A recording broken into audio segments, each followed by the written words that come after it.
Hello, everyone that's joining. We're just going to give people a few minutes to get online, and then we'll start the chat. But we'll just we'll start in a couple of minutes. Give people the opportunity to hop on. Looking forward to having a chat tonight about a really important issue, which I think has been overlooked so far this election, and that is support for small business. So thanks everyone for joining. Looking forward to having the chat and hearing your questions as well.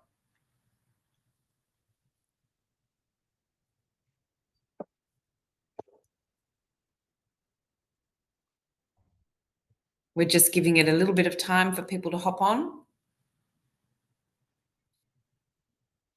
and then we'll get started.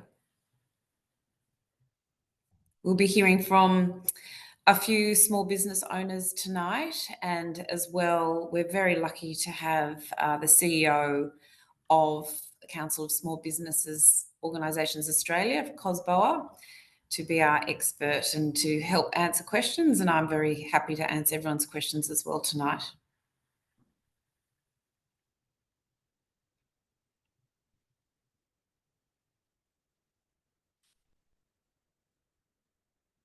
Just give it a little bit more time.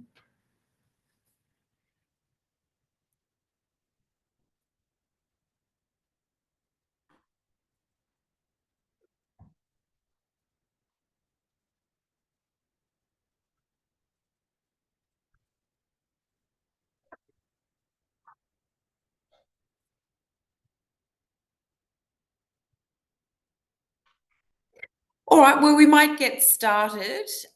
People can join as we go on, and of course it's been recorded. So we'll get started. Welcome everyone that has joined tonight, and thank you so much for joining. This is a really important topic, so thanks for joining the discussion, and it's about how we can better support small business, both on the Northern Beaches and across Australia. There are 33,000 small businesses across the Northern Beaches, and 18,000 of those are in Mackellar. So everywhere from Dee Why to Palm Beach, Duffy's Forest to Davidson. And we know that small business, we hear it all the time, is the backbone of our local economy. They supply the vast majority of jobs, but not only that, small business owners and the people that work in them are our community members, they are our family and our friends, and we need to be doing a lot more to support business.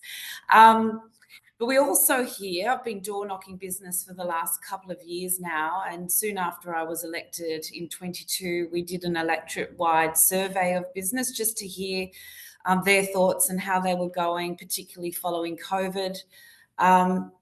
And the results were pretty clear that business have been doing it tough, and we've been hearing that message repeated over and over for the last couple of years, which is why I'm really keen to do what I can to support small business. Before we get started, I'd like to acknowledge and pay my deep respects to the traditional owners of the land that I'm coming from today, the Garigal people, and thank them for caring for this country coastline and waterways since time immemorial. Well, we know that small businesses are a vital part of job creation, of innovation in Australia, and so important for our economy. As I said, my team and I have been door knocking businesses for the last couple of years, and we're hearing the same things come up over and over again. And we know from speaking to the businesses that it's a tough time, and we can witness that ourselves as well when we see the ever increasing number of empty shop fronts in our shopping strips as well. It's very, very clear to many of us that business has been doing it tough for the last few years or number of years. As I said, we did a survey in 2022-23 just to get a feel for how businesses were going. And some of the results showed that when we asked about the top issues, 86% of businesses that responded said the cost of doing business was just going up so rapidly and was a major problem for them. So we're talking about wages, insurance, interest rates going up, rents going up, energy bills going up. And again, we've heard that over and over again. 84% said that the red tape, the bureaucracy was just, they were drowning in it. It was strangling them. 75% said that their major problem was attracting and retaining staff with the right skills. 72% said staff costs were a major issue, and 68% said attracting new customers was a major issue. So it's clear there's not nearly enough support out there. So over the last couple of years, we've been doing what we can from my office to make sure that all the available supports are clearly on our website, and been door knocking to make sure that businesses know what supports are out there. And I'll talk more about them later on in this. But just because some of you may be here at the end, maybe not. So I thought I would just briefly summarize before we move on what I'm calling for this election. And my main call is for there to be a $20,000 tax-free threshold for small business, with small businesses, that is, with a turnover of $10 million or less. So that would mean an extra $5,000 that is kept within the business to grow and to innovate and to reinvest in businesses. That is a bit of something that we can do to boost business. Also, a big part is helping to cut red tape. And the way that I and other crossbenchers have been calling for that is to change the definition of a small business. There's been a lot of new industrial relations reform this past term, a lot of which is affecting small business. You don't have human resources departments to deal with that. So one of the very practical things that I and others are calling for is to change the definition of a small business from 15 employees to 25, just so that that red tape burden is diminished for you. I'm also calling for the instant asset write-off to be increased.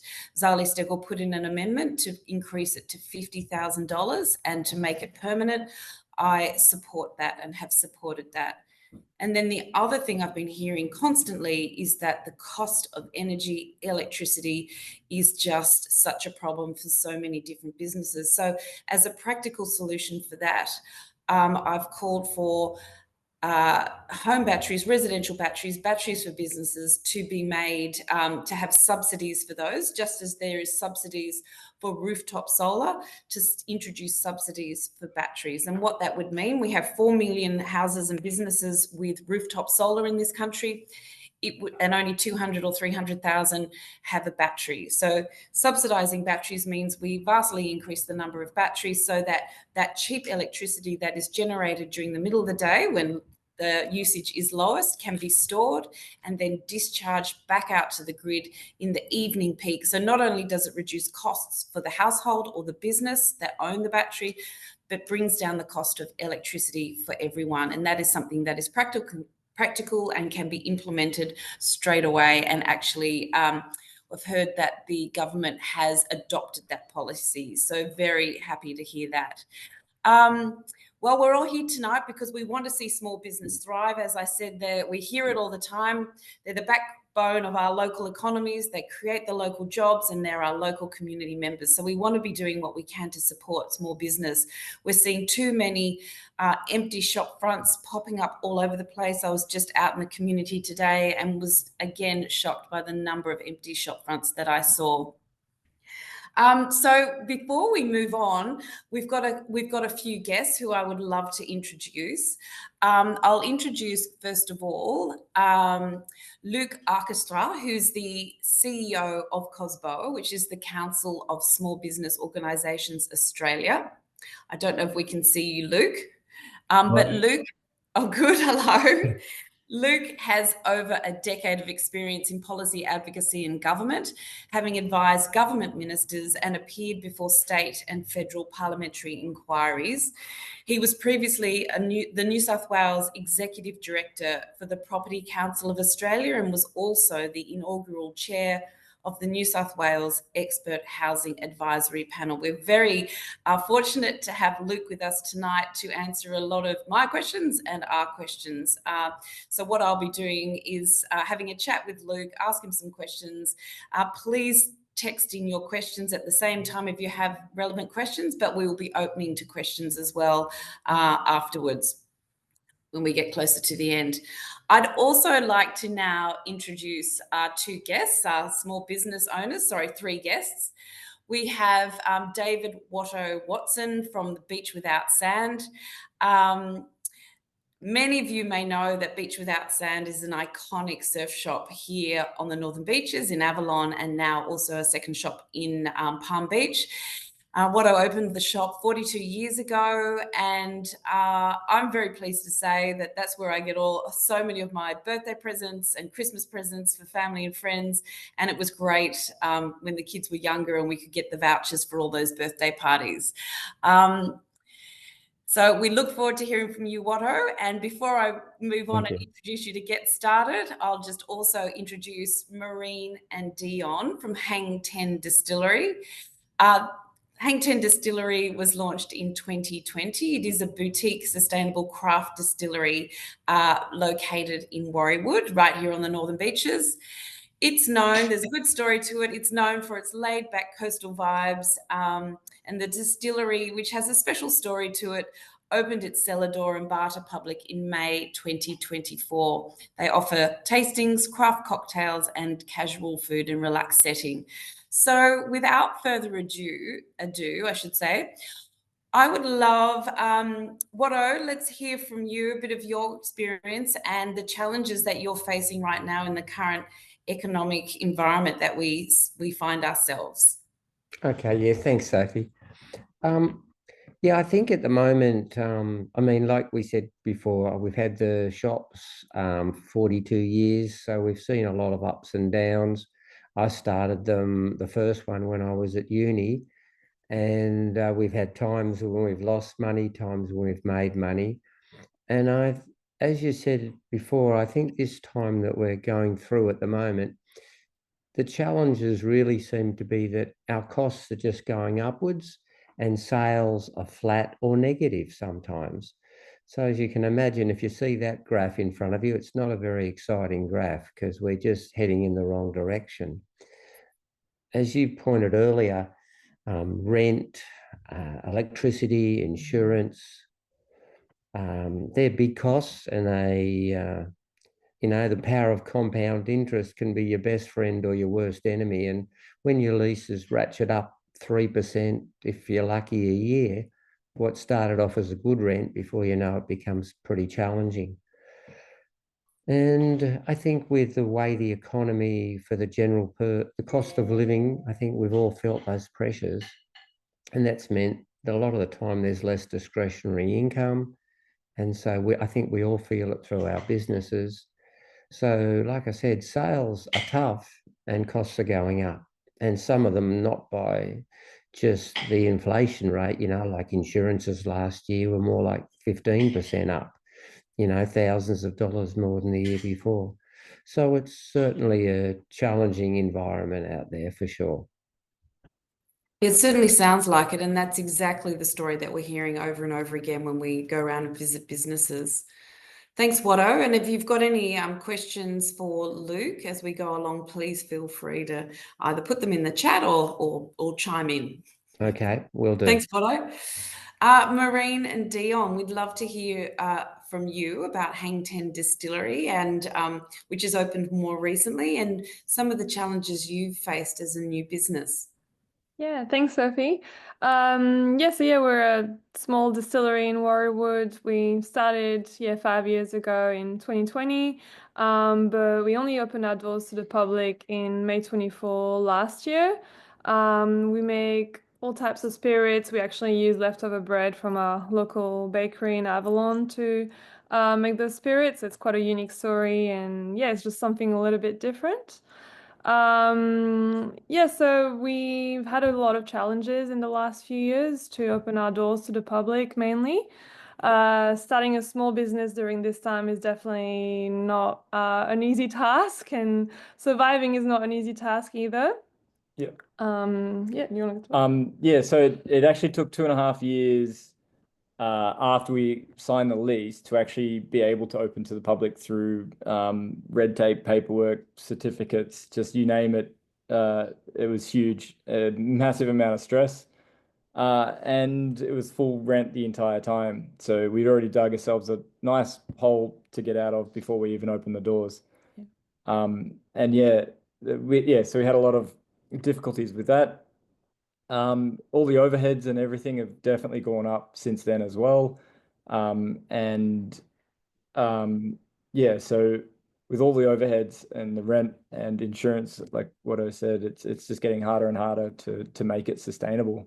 Yeah, so pretty much everything has been going up for us in the last few months, whether it's rent, bills, overheads, while trying to grow our business as well. So this is quite a huge challenge to grow while facing all those like constant rise of like economy. And we also know that our customer base, everyone's also suffering at the moment. So although, you know, our opening has been quite successful, it's also a challenge for us to retain customers and yeah, just trying to make it work and hoping that we can grow in the future. So we just think that like surviving as a small business, it just feels incredibly harder and harder in the future. And it actually makes us wonder for future businesses or young people like us trying to start a business, if it's going to be sustainable in the future and if people will even want to start businesses and take on a lease and things like this. So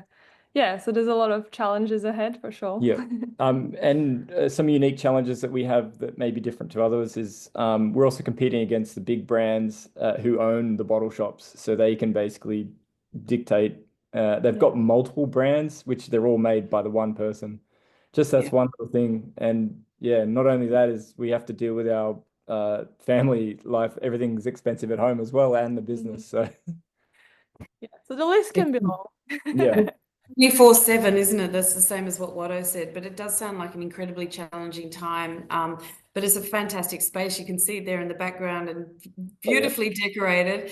And how lucky are we to have both these businesses on the beaches, because they really are wonderful and iconic.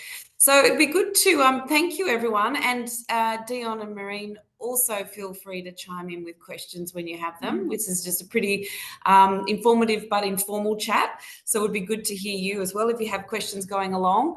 But let's get started, Luke, with you. Let's just have a chat about this environment that business finds itself in and how small business is faring here. So have you got some statistics, Luke, on small business insolvencies across this area or New South Wales at the moment, and what businesses are saying to you? Yeah, look, I absolutely do, Sophie. And firstly, I wanted to actually acknowledge you and your office and thank you for the constructive engagement with COSBOA.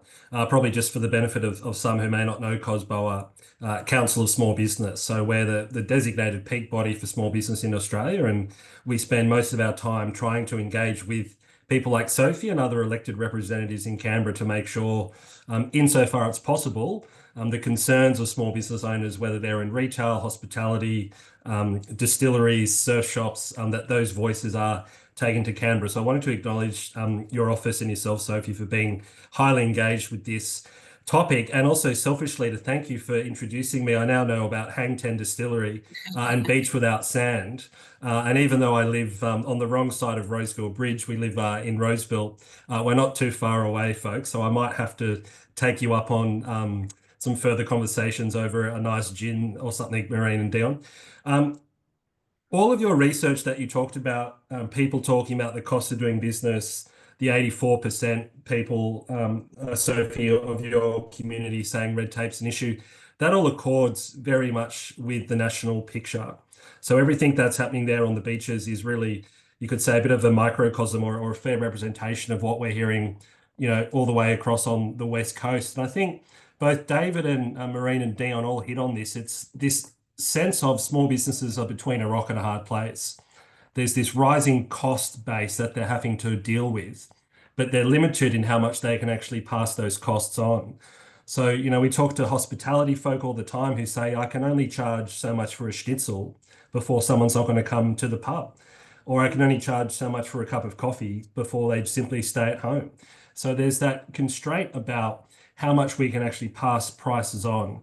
And that's resulted in a lot of firms, a lot of small businesses being, suppose, unprofitable, possibly paying themselves last and paying themselves less than in the past, which is a really difficult thing. And I think, as all the owners on the call would know, it's your staff, it's your customers. You often forget about your own well-being because you've got so many different commitments to make.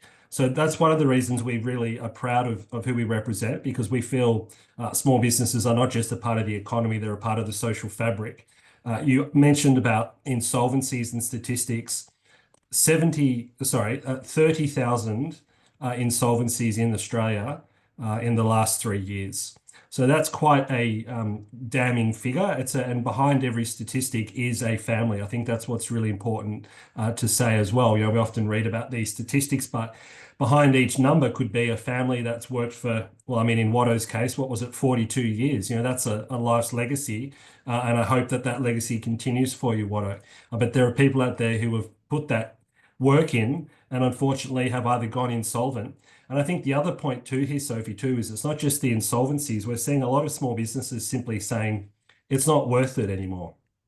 The risk reward ratio is not there. So I'm not insolvent, I'm not broke, but I'm going to voluntarily shut down, hand the keys back, hand back the ABN, because the risk reward's not there. And I just want to sort of to conclude this opening question for you is actually pick up on what Maureen and Dion said. We have a really big issue in Australia where the small business share of the economy continues to shrink. So the proportion of the economy that is actually small business owned and run is shrinking. And with that comes less and less younger people wanting to actually chance their arm and go into entrepreneurship. So I think Maureen and Dion mentioned that the concerns about, the next generation. Here where I'm in Roseville, there's a really great bakehouse just up the street. It's run by a Vietnamese family. And I talk to their children who are finishing high school, and they just say to me, there's no way I'd want to take over the family business. I've seen how hard mum and dad work, and there's just too much red tape.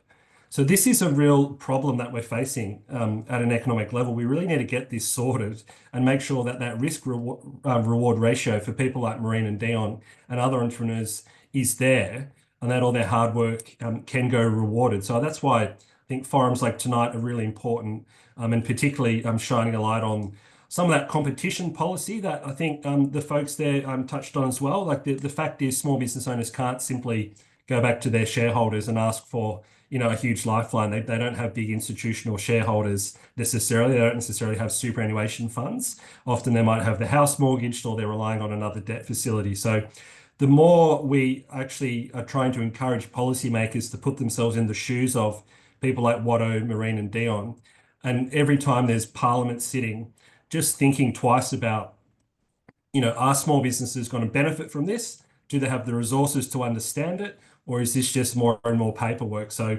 certainly a lot of the survey you've done, well done on that, Sophie, the community survey, because it lines up almost identically with what I'm hearing, across the country. Thanks, Luke. So it is an incredibly tough time. There's so much in there what you were talking about, but I might just ask you, we're in an election period. What would you like to be hearing from our major parties or from politicians right now? Well, it's a really good question, Sophie. It's probably not so much what would I like to be hearing from them. It's probably more what I like to be seeing from them in terms of actual action and activity. I mean, one of the things about this role is I've been doing this job for about 2 years now. So, I get to meet with a lot of politicians, get to meet with a lot of people in Canberra. And it's rare that you find someone who doesn't say they support small business. It's pretty easy to say, oh, look, lifeblood of the economy, and I want to reduce red tape. But you don't see a lot of action. You don't necessarily see the community engagement that you're doing, the surveys you're doing, the time you're spending in the community. So with the major parties, they're very good at saying the right thing. They both like to say we're the party of small business. So we'd like to see some more concrete action. 5 million Australians either own or are employed by small business. So when you think about this election coming up, and a lot of the commentators saying it's going to be very, very close, razor edge, potentially a hung parliament, I think the major parties are missing a trick by not putting on the table substantial policy that would capture the imaginations of people like Watto and Maureen and Dion. So a couple of things, in furious agreement with you, the instant asset write-off needs to be permanent. The small business definition needs to be raised. We actually think it should be raised up to 50 headcount. So we're a little bit more ambitious on that, but 25 would still be good. We actually think the IR system needs to be simplified more broadly. So as well as changing that definition, actually dealing with some of those underlying complexity around, casual workers. It's the definition of casual worker used to be one sentence. It's now about 15 sentences and 3 pages, and it's just, you have to be a lawyer to get your head around it. So we'd like to see some action on those areas. And I think on tax reform, acknowledge your contribution to the debate with respect to that, Sophie. I think that free threshold is really interesting. We've also launched what we're calling a Fair Go for Small Business campaign. And I will put the link in there for folks to have a look at. This is trying to activate people power and get small businesses around the country emailing their local MP. So hate to break it to you, but not every local MP is like Sophie doing a small business webinar. I wish that were the case, but there's a lot of them who this isn't a priority for. So that's our Fair Go campaign. And part of that is asking for a substantial reduction in the company tax rate for small businesses from 25% down to 20%. We've got some modelling on that, which we will be releasing shortly. So Sophie will keep you in the loop with that. But certainly, yeah, they're the things we want to see from the major parties, is not just the lip service, tax reform, reducing the red tape. And I also think just making sure they are, speaking a lot about small business when they're speaking about the economy. When you read the financial press, you read the Australian Financial Review, you'd be forgiven for thinking small business doesn't exist in this country. Yeah. Small businesses are 97% of the economy, but you read the Financial Review, and often they're a bit of an afterthought. So we are sort of hidden in plain sight. And I think the last point would just be more recognition, and you've touched on this in your remarks as well, more recognition from politicians that small businesses really are communities. So I was just looking at Watto's website earlier today, and I think, I hope this is correct because it's what I read, Watto, but 1% of your profits you put into local organisations. Yeah, local board riders, all the schools, kindies. We try, it's crucial for us we like to be part of the community and help give back. Yeah. And so despite those challenges you're facing, you're still propping up community and investing in community. So I'm not here to bash the big banks or the Woolies and Coles, but I can tell you they are not doing that sort of stuff in their local communities. If they are, they're doing a good job of hiding it, because it's people like local businesses who do sponsor the local footy club. So I'd like to see that recognised a lot more in the political narrative between now and the election, Sophie. That's such an important point, and yeah, it just would be a different community if we didn't have people like Watto, Marine, and Dion working their butts off in the background, because they really are, and as you said, the heart and soul of our community. That's often where we meet. We, see people who are running these businesses sometimes every day. A really big part of our communities, and we should be considering it from that perspective as well. It's a really good point, Luke.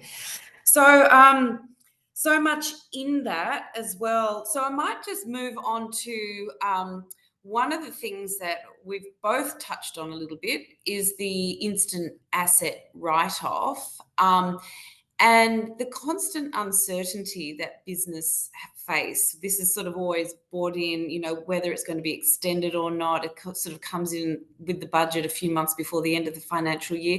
What do we need to be doing to increase certainty for business so they can make those investments confident that they will be able to have a rebate or depreciation costs? Yeah. I mean, look, the simple answer is to do what we've been calling for and to do what you've been calling for, which is to legislate it over the forward estimates. So, the owners on the call will know when you're investing in maybe a new piece of machinery there at the distillery, or a new piece of product, Watto, that air conditioning or fit outs in your second shop there, or your new shop. You're thinking not on a 12-month timeline. You're probably thinking on a 2, 3, 4-year timeline in terms of the life of that asset. So the lack of certainty about whether this program is going to be there continuously is actually skewing a lot of investment decisions for small business owners. And this shouldn't be a controversial thing. I think this is what really kills me about it, is the idea of a small business owner, take a tradie, be able to write off his or her tax, $20,000 for some machinery they've bought. Shouldn't be politically contentious. Ironically, it's used as a bit of a bargaining tool by both sides of politics, I should say. So this program's been around for 10 years, the instant asset write-off, and it just continues to be thrown in this sort of pantomime of will they, won't they, will they, won't they. So it's a really good point, Sophie. And I think when you think about the global uncertainty we're facing, you think about the Trump tariff impact that's going to have, you think about geopolitics, you think about wars overseas and the impact that's having. There's enough bloody uncertainty out there as there is. So why is the Australian Parliament deliberately creating more and more uncertainty? So make it permanent. And as we've talked about, increasing that threshold, $20,000 doesn't buy you today what it bought you 10 years ago. So, increasing it to 30 would barely even keep it up with inflation. So a much higher figure and making that permanent. So again, wanted to acknowledge the work that Sophie and the crossbench did. There was a lot of agitation on the final day of Parliament, folks. And if it weren't for a lot of that advocacy and really pushing the major parties to just bring this thing to a head, you'd be in a situation where small businesses have bought tractors or refrigeration on the assumption they'll be able to deduct it, and that deduction would have not been there. So it's super important, and it's really about time the major parties pulled their finger out and just got on with it. I think for me, one of the biggest things I noticed when the Labor Party pulled out its budget this year, I think they're proposing from July 1 to reduce the instant tax write-off to $1,000. And if that is right, what I'm saying, it's just ridiculous. You can't even buy an iPhone for that sort of money, or a mobile phone. The balances, the figures they're talking about are so out of date. And like Luke said, for example, last year, with small business, your cash flow is important, and being able to minimise your tax legally, which will help your cash flow, is vital. I had to put new air conditioning in at my North Avalon shop. It was about $5,000. So I spent it, paid for it, but knowing that that would be an instant expense to my business and I'd get some benefit by reducing my tax. So that was the thing that really hit me for six when I heard that the Labor Party was going to reduce it to a ridiculously low level. And look, it's a really, if you don't mind, Sophie, I'll just quickly jump in. It's a really good point, Watto, because this is exactly the impact it has on the community when they are not clear about what they want to do with policy. Yeah. I was in the budget lockup. If ever you want 3 hours of your life you'll never get back, I can recommend you fly to Canberra and get locked in a room full of other professional talking heads like myself, and you're kind of going through this paper for about 3 hours. It's like, wouldn't wish it on my worst enemy. But as you said, they deliberately left it out. And then that sent a signal to the community, will it be there, will it not be there? And just to give you some peace of mind, the Labor Party, thankfully, did actually announce, I think it was only last week, that, oh yes, no, don't worry, we will restore it as of 1 July back to $20,000 if we're elected. But they deliberately chose to omit it from the budget papers to give themselves the opportunity to announce it on an election campaign and politicize it and get a little bit more sort of political dividend from it, despite the fact, as you're now testifying to, it's already sent a negative signal to the community. So what you're describing is exactly the problem that has been presented to Parliament. And as I said, I'm grateful Sophie and others are across this. One of the things I think too that is not always realised, and like you said, it relates back to the fact that small businesses are families and people that are involved in the community. Small businesses often 24/7 because you're worried about where will I get the money to pay that bill that's due next week. And so you can go to bed worrying about it. Whereas if you're working for somebody else, in some ways you can turn off, and that's their problem, not yours. But I think small business comes with a lot of personal responsibility, and that can be tough sometimes. Yeah, so at least having some certainty, Watto, around, the finances for your business would be a help. And so hearing you 100% on that, making these instant asset write-offs permanent so you're not used as political pawns when it's coming up to an election. The stress for small business owners is real. And as Luke said, many people are making that decision just to hand back the keys and become employees rather. But we benefit so much from people taking that risk and burden in many ways, taking on passions and building small businesses, cornerstone of innovation. Without innovation, we don't have drive for productivity, all those different things. Small business is so important. So we need to be creating environments that do support people who take that step to start and own a business. So it's really good to hear from you guys that real life experience today as well. And we might another one of the really big things that comes up all the time, of course, for small business in particular, because you don't have those human resources departments. There's been a whole lot of new industrial relations reforms. We've been doing what we can with a quarterly or even more often newsletter, just to let people know what's coming up with new bills and new legislation, how to implement it. I'm trying to hear back from people on this type of thing as well. But red tape, you hear all about it all the time, the burden of red tape and how it's strangling small business. And that's why we want to change the definition. At the moment, calling for 25. But Luke, in the past, I put an amendment up when there was one of the industrial relations bills to make it 50. And some on the crossbench were also calling for 100 for 200 as well. So there is that recognition that we do need to try and cut red tape for small business. The other thing that comes up all the time is the complexity of the award rates.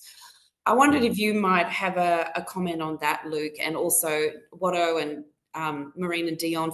Again, feel free to jump in anytime.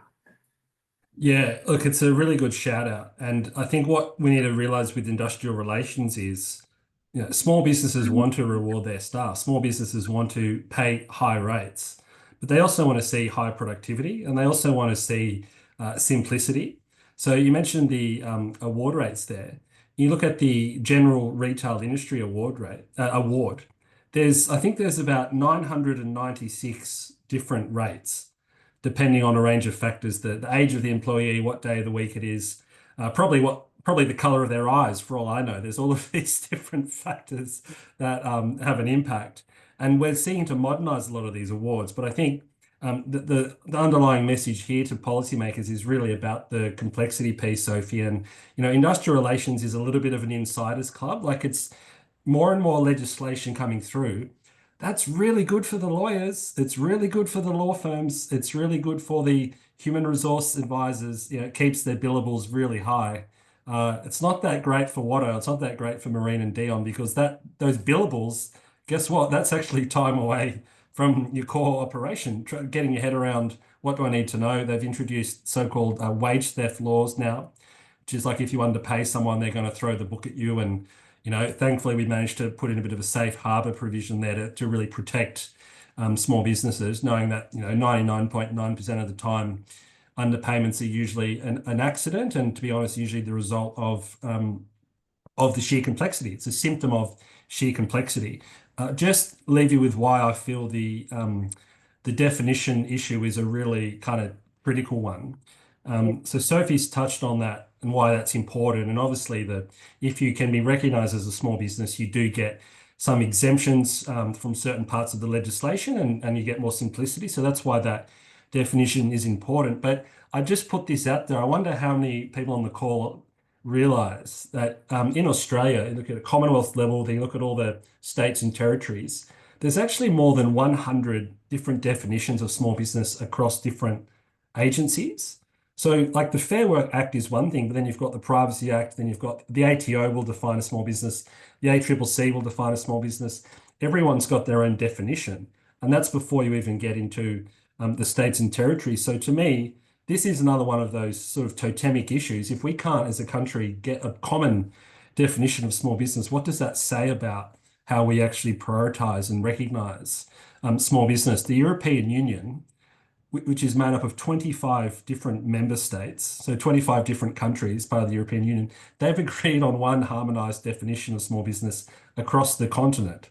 So if the Europeans can get their act together, I'm not sure why the Commonwealth of Australia can't. So that's another bugbear of mine, and one that just beggars belief that we have so much complexity, not just within each area like IR, but across different areas, where you could be a small business owner on the phone to the ATO, and they consider you to be a small business, and you have to make a call to ASIC, and they say, no, you're not a small business anymore. I mean, that in itself is just that's probably the biggest example of red tape. It's just that inconsistency, which leads to lost time and lost productivity, to your point, Sophie. Seems to be a real problem. Seems like a really important area that we need to focus on, Luke. Get that simplified, and these practical, simple things would make everyday life so much easier for small business. Yeah, watch this space. We might just now touch on that rising cost of doing business. There's lots of different aspects to that, which we talked about before: wages, insurance, interest has been going up, inflation, of course, rents, energy. Maybe we just touch on the energy. A lot of people talk to me about it's the electricity prices, it's the energy prices, which are really crippling them. They've just gone up a whole lot. And hearing that a lot over the last couple of years. Of course, we're in an energy transition at the moment. And so to try and sort of kill two birds with one stone, I really thought about it and thought, how can we start reducing energy prices right now? And the kind of policy that I hit upon was this idea of putting subsidies for home and business batteries. We've got 4 million houses and businesses that have rooftop solar, but we have only 200,000 or 300,000 with batteries. And so there's a real mismatch there. And so how do we, if we bring in the battery subsidies, increase the number of the number of batteries, we can store that cheap electricity generated in the middle of the day when the sun's shining, store it, and then discharge it in the evening when we've got that evening peak period, peak demand period. And that would bring down electricity prices, not only for the businesses and the households, but also for everyone. It's sort of a generalized lowering of energy costs. What are your thoughts on energy and the other costs that have gone up for business and are squeezing them between the lower people being able to buy less because of the cost of living crisis and the increasing cost of doing business? I'll give a quick answer because I'm probably more keen to hear from Watto and Maureen and Dion on this, Sophie, because they're living this stuff. I mean, my short answer with respect to the energy efficiency is small business owners largely, if there is a business case to do something, they'll do it. So yes, there might be an ideological commitment or a values-based commitment to solar, but in my view, my experience, most small business owners are pretty technology agnostic. They want to lower their costs and they want to do that responsibly. So the ability for government to provide incentive, as you've outlined, whether it's write-offs or rebates for energy efficient products or batteries, whatever it might be, I think is a good thing, because if it creates a business case for small business owners to actually invest in some of that capital to reduce their bills, then I welcome that. And I think small businesses are clever. They know how to look at a business case, and that's why a lot of this stuff matters. So certainly, as you said, a range of other costs. I think Maureen and Dion mentioned rent and how tricky rent can be, and certainly the rights of tenants as well. When it comes to renegotiation time, we know there's a bit of a power imbalance there between landlords and tenants, and particularly it sounded like, guys, you were talking about sort of having a tenancy locked in before you could actually get trading, so that would have had a huge impact as well. So there's a range of costs, but I've probably spoken more than enough. So I'd love to see what the others think. Yep. I was just going to say, with No, you go, or Watto. you guys go if you want. Maureen and Dion, you go. Sure. I was just going to say, with energy, so we were going to put solar in. We wanted to put solar in, and I wanted to run it off batteries. But we ran into some issues with the strata and whatnot. It was other issues, we couldn't actually do it. So if we do select another warehouse, another place, that's going to be on the list to check before selecting it. The other thing is comparing costs between energy suppliers is almost impossible. Not easy to figure out how, and all the cost variations and how they're measuring it is different. So making it easy to find the cheapest would be fantastic. And then they've all got different rates between what time is peak hour, what time is mid, whatever. I don't know. It's so complicated. So I kind of get the bill and go, oh, that's ridiculous, and then try and look at a cheaper place, and I try and switch. Good point, Dion. You're absolutely right. Make it as hard as possible. Very hard. Otto? Yeah, well, it's interesting when you talked about solar, for example, because it can be tricky often if you're in rented premises, as we are at both locations. You've got to work out, well, how long am I going to be in business? Because you need a certain payback period to make it make sense. And so it's not always easy to have a landlord that's on your side and willing to do it. But that's where I think it comes back to, again, having the ability to have instant write-offs. For example, I've just actually getting a quote for my North Avalon store to put solar on the roof there. My landlord's happy for me to do it. And that might be $15,000 or $20,000 to set it up, that I can get the instant write-off, which will help me. So, and then the payback period is going to be pretty good, because I've noticed this last 6 months in particular, my electricity bills really seem to have skyrocketed from where it wasn't too bad to where it's like, okay, this is a major expense, because often in retail it's more lighting, so it's not heavy usage. But I think it's important that we can look at, and I think if we can get the subsidies as suggested by you with the batteries and all that sort of stuff, I think that's really exciting. And from a small business perspective, we all want to be doing what's environmentally sound. It's not only good for our wallets, it's good for our marketing, but it's good for our soul. So I think, that stuff's important. Thanks, Watto. Yeah, we need to give incentives to landlords as well to get that solar on top, or cheaper. Yeah, but you're right, you're exactly right, Luke, as well, when you say to it, it needs to be a practical solution in that, small business owners are looking for reliable and the cheapest form of electricity. We need to be able to help deliver that in any way we possibly can. We might open for some questions, and again, Watto, Dion, and Maureen, if you have questions, if anyone who's listening has a question, please feel free to put it in the chat, and I'll read it out. But just in the meantime, I might ask just everyone to comment on how difficult it is finding staff and retaining staff at the moment. When we came to the end of COVID, there was this real push from a lot of businesses, saying that they just could not get the staff they needed. And now there's a lot of talk about cutting migration. I just wonder how people are feeling about that side of things, and are you able to find the staff that you need and retain the staff that you need? Actually, oh, sorry. Go, Maureen.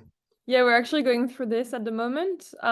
We've been very lucky to find really good staff since we opened, so extremely grateful for the few people that have been with us from the start, but we have been facing some challenges recently with some staff, and yeah, finding new staff is actually not that easy. It seems to be that there's a lot of jobs around and not necessarily that much staff that applies at the moment. So yeah, we're definitely going through this at the moment, and it's essential for us to have reliable staff that can help us with the business, because as a business owners, there's already so many things that we need to do in a day. If we don't have staff to help us, then it gets extremely hard. So that's a big issue for sure.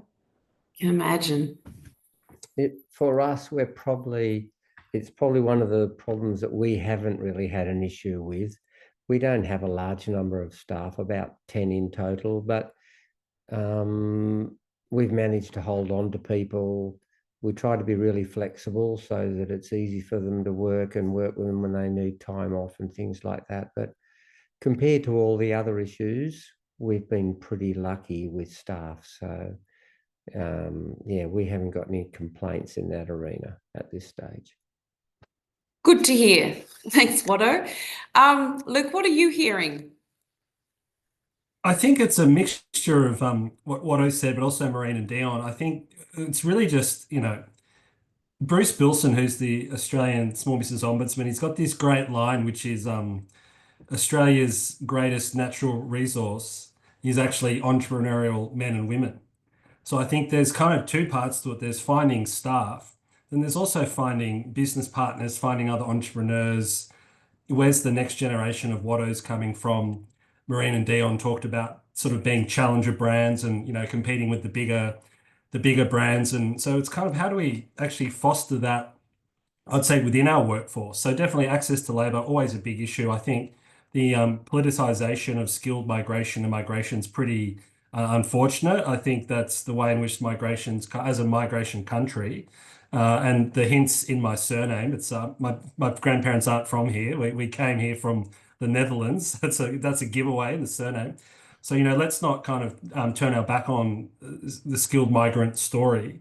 We need to get the settings right. I think we do need to get the numbers right. So there's that access to labour, but also the domestic training system too. Like, why isn't it really encouraged at school to go into entrepreneurship? And we're running some programs about that, particularly young women in entrepreneurship too, Sophie. So we've got Enterprising Girls and Women, which is a program embedded within some schools, high schools around the country, because we know that there are less female entrepreneurs out there than men. 1/3 of small business owners are women, so we need to get that number up.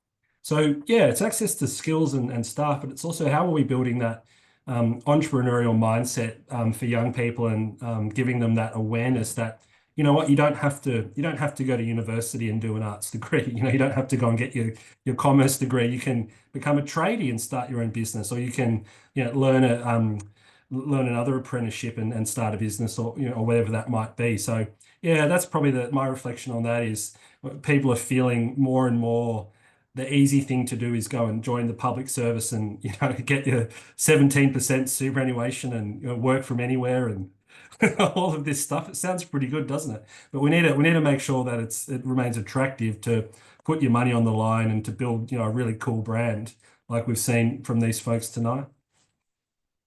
Thanks, Luke. I think that sounds fantastic. You're building entrepreneurship in Australia and enterprising women is fantastic. And I've got a couple of questions, so I might go to one from Ian. And it says, Luke talked about the next generation of small business owners. Also, as well as my own small business, my work involves me with small businesses recruiting staff. I'll just say, he says, thank you to us. It's about increasing, you've been advocates for increasing job seeker. What I'm hearing is that the support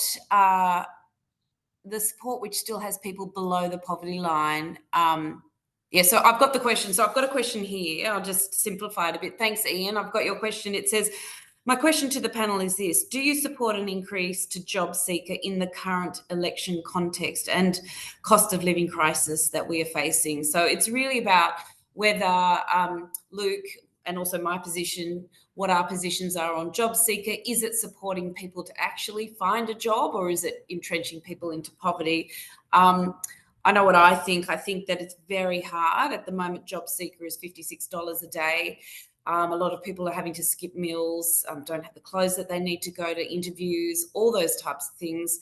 Really hard to be fully job ready, go to, and apply for jobs when you are trying to live on that much money. So yes, Ian, I would support definitely an increase in job seeker rate.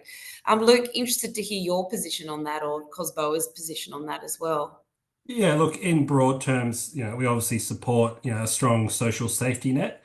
But in terms of a specific dollar figure, it's probably not something that we've done the proper amount of work on. But certainly, I think we should be a country where we're high wages, we're high productivity, and that there's a social safety net. But more importantly, I mean, one of the good things that was announced by the coalition in their budget reply speech was actually more incentives for employers to take on apprentices and younger people. So that's a direct $12,000 incentive to get small businesses to say, well, hey, look, we understand that you taking on an employee might be the biggest risk you take. Like that's the reality. You put someone on your books, that becomes a potential liability. It shouldn't be. It should be your greatest asset. So we're probably more looking at employer side initiatives that can help employers make that decision to offer people their first job or their second job or whatever it might be. So it's probably, hear what you're saying, we need a strong social safety net, but I think it needs to be part of a broader set of policies that fosters small business employment. Fantastic. Thanks, Luke. Hope that answers your question, Ian. And I think we do need we do need to have a level that supports people to be able to get into work and doesn't entrench them in poverty. But really interesting to hear you speak about apprenticeships there, Luke, as well, because I recently held a roundtable with the construction sector. And one of their biggest issues, I mean, everything quite often, when you're having conversations with anyone across the electorate about almost any issue, it comes back to housing. And what a lot of the construction sector was saying to me was that they found it really hard to find apprentices because simply they couldn't afford to live here on the northern beaches, or even quite often in Sydney, we're the second most expensive city in the world currently. Are you hearing something similar around housing and apprenticeships? Well, Sophie, as someone who was priced out of Manly, and I will always regret that we had to move out of Manly. It was just so nice there by the beach, and here we are now in suburbia over in Roseville. I jest, but I mean, it is one of the most attractive places to live in the world, and I think it touches on a question I think in the chat around getting workers in those areas as well. I think it is interesting. We need to actually make sure we've got key worker housing would be an initiative that we need to look at as well. So tradies is absolutely one thing, but how many people in nursing, policing, teaching can afford to live in certain parts of Sydney? So we don't want to end up in a society where people who work in, say, service industries, which might not attract the same rates of pay as, say, more professional services, that they are living in one part of Sydney and having to effectively, travel long distances to get to their work. Think about childcare as well. Are those jobs available locally? Do we have childcare workers be able to access housing? So probably more just focus on making sure governments, and this is a bit of a state issue as well as a federal one, is actually building that key worker housing and making sure we've got affordable housing product for different, I suppose, salary levels to make sure we don't become, I don't want to use this expression lightly, but the sort of what people refer to as kind of different pockets of Sydney, or different kind of classes of people living in different parts of Sydney and Australia, which I think is very much not what anyone wants, and very much against what we want Australia to be now and in the future.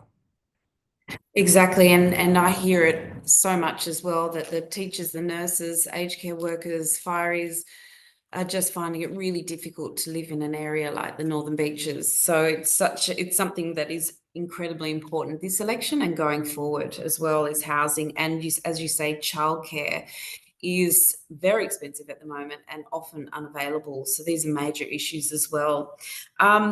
We're just about out of time, but I have a question here from Gordon. And this is maybe one that everyone can have a comment on as well. It says, unfortunately, the Northern Beaches is not on the employment radar for a lot of the coming generation, partly due to the lack of the desired type of businesses in the region. How can we create a focus to attract, support, and sustain a broader range of businesses? Good question. We've got a couple of little niche areas like medical technologies and things like that, which are quite prominent here on the beaches, but there isn't that real diverse range of different businesses. Everyone is free to comment on this. Luke? I mean, I agree with the premise of the question, but I would probably also say don't over-egg, like at the same time, back your strengths, right? Like the Northern Beaches has a lot of fantastic strengths, experiences, surf experiences, hospitality, drinking, eating with your friends. It can be much more than that. As you said, you've got device technologies, med tech. You've got a range of interesting businesses there. So I'd probably say don't walk away from backing your strengths and understanding what makes the beaches so unique. But then probably the rise of some of these remote working spaces. Sophie's really encouraging people to start businesses potentially in areas where they might not have previously, making sure that there's good local institutions, and that you've got TAFEs, and you've got registered training organizations available, so people who do want to try something different can actually get the access to that training in the first place. So it's probably a mixture of training and education, but then at the same time, I think in embracing kind of what makes you unique. And you might like to comment on this too, but we do have some industrial precincts as well, which I think are fabulous. And also the rise, Dion and Marine, of distilleries in the area have been fantastic, because it not only is it a fantastic niche and really interesting market, but also it's great for entertainment and places for people to go. So I absolutely agree with you. We have these really important assets, and I recently visited another shop in Mona Vale that manufactures their own surfboards and does that locally, and has a huge shop, and has been building that out, manufactures very much locally. So there's some great opportunities down here as well. And do you have any ideas on that one? I think, like Luke said, I think often because of the physical characteristics of where you live, they tend to attract certain styles of business. For example, where we are, it's going to be surf-related industries make sense, food and beach, views of the water, hospitality makes sense. So I think that you have natural things that occur naturally, and you can't always create the other things. So I think, like Luke said, run with your strengths, but obviously don't be blind to other opportunities. But I think given our area of natural beauty, and the beaches being such an important part of our lifestyle, those sort of industries and hospitality are always going to run pretty strong, I think. And I agree also with what Luke said earlier, is that really trying to grow entrepreneurship and putting that in schools as well, enterprising women, enterprising girls, enterprising boys, all that type of thing, to really put that on the radar, because that can really, build on the assets we have, but it can happen anywhere. I think that's a really important thing that you're doing as well, with COSBOA, Luke. So great to hear about that. Would anyone like to have a final comment, because we are out of time? I was going to say something real quick about supporting a broader range of businesses. Zoning was a bit of an issue. We had to change the zoning for us to even come in, and affordable rent. So it's people are finding it very difficult to start a business because the rent's so high, and the zoning is very difficult to navigate. Yeah. Milani's saying, yeah, rent is very high on the Northern Beaches, which is absolutely right. And see, as I said, everything comes back to housing and, rents and interest rates. All that, it's incredibly difficult to the rents, both for living and for business here on the beaches. So it's something we need to keep focusing on. Any final comments from the panelists?